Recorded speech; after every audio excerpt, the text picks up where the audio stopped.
301 pada tahun 2004, yaitu suatu sistem kombinasi sinyal listrik dan kimiawi yang dapat membuat sel-sel saraf atau neuron dapat berkomunikasi satu sama lain. Jadi sistem saraf itu merupakan sistem koordinasi yang bertugas menyampaikan rangsangan dari reseptor untuk dideteksi dan direspon oleh tubuh.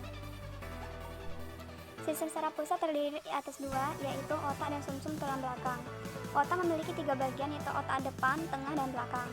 Otak depan memiliki hemisfer talamus, hipotalamus, dan kelenjar pituitari. Sedangkan otak tengah sebagai pengatur gerak bola mata, pupil, dan gerak refleks akomodasi. Yang terakhir itu otak belakang, yaitu yang menerima rangsangan dari otot dan telinga. Dan selanjutnya sumsum tulang belakang. Sumsum tulang belakang ini yaitu penghubung impuls yang berasal dari otak sebagai pusat gerak refleks. Sistem saraf tepi terbagi menjadi dua, yaitu sistem saraf karnia dan sistem saraf otonom. Sistem saraf karnia terdapat 12 pasang yang bersifat sensorik atau motorik, dan ada juga yang campuran, yaitu dapat kita lihat di slide PPT kami bagian-bagiannya. Selanjutnya yaitu sistem saraf otonom terdiri dari dua sistem, yaitu sistem saraf simpatik dan sistem saraf parasimpatik. Tentang struktur saraf dan bagian-bagiannya. Di sini kita bisa melihat gambar dari sistem saraf.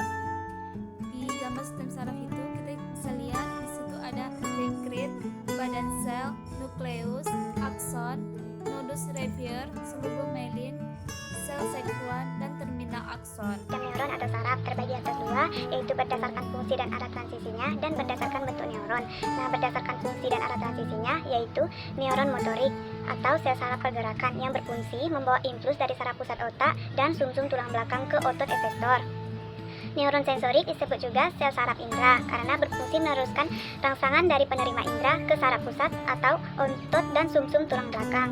Neuron intermediate berfungsi menerima rangsangan dari neuron sensorik atau intermediate lain. Nah, berdasarkan bentuk neuron yaitu neuron unipolar berfungsi sebagai salah satu akson dan satu cabang peripet yang berguna sebagai satu dendrit. Nah, neuron bipolar mempunyai dua serabut, satu dendrit dan satu akson. Neuroglia berperan sebagai sumber nutrisi bagi sel saraf neuron, baik pada sumsum saraf pusat SSP maupun pada sumsum saraf tepi SST. Nah, menurut Mutakin 2008, ada dua jenis neuroglia, yaitu neuroglia SPP dan neuroglia STT. Berikut penjelasan dari neuroglia. Nah, neuroglia SPP yang pertama yaitu astrosit sebagai pekat utama SPP. Astrosit menyatukan neuron-neuron dalam hubungan ruang yang benar. Yang kedua, oligodendroglia bertanggung jawab dalam pembentukan mielin dalam SPP. Yang ketiga, mikroglia merupakan sel pertahanan imun SPP. Yang keempat, sel epidendim berfungsi melapisi bagian dan rongga otak dan medula spinalis ikut membentuk cairan cerebrospinal. Nah, yang kedua, sistem saraf perifet. Mekanisme penghantar impuls yaitu penjelasan dari impuls itu sendiri adalah rangsangan atau pesan yang diterima oleh reseptor dari lingkungan luar, kemudian dibawa oleh neuron. Nah, terjadinya gerak yang tidak sadar atau refleks, mekanismenya yaitu rangsangan menuju ke reseptor, menuju ke saraf sensorik, dan ke sumsum tulang belakang, kemudian ke saraf mentorik, ke efektor, dan terjadinya yang gerak tidak sadar atau refleks.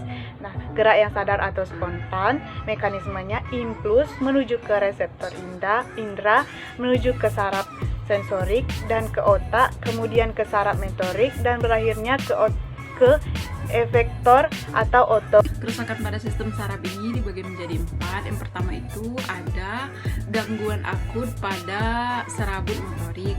Yang kedua ada kerusakan pada neuron motorik atas.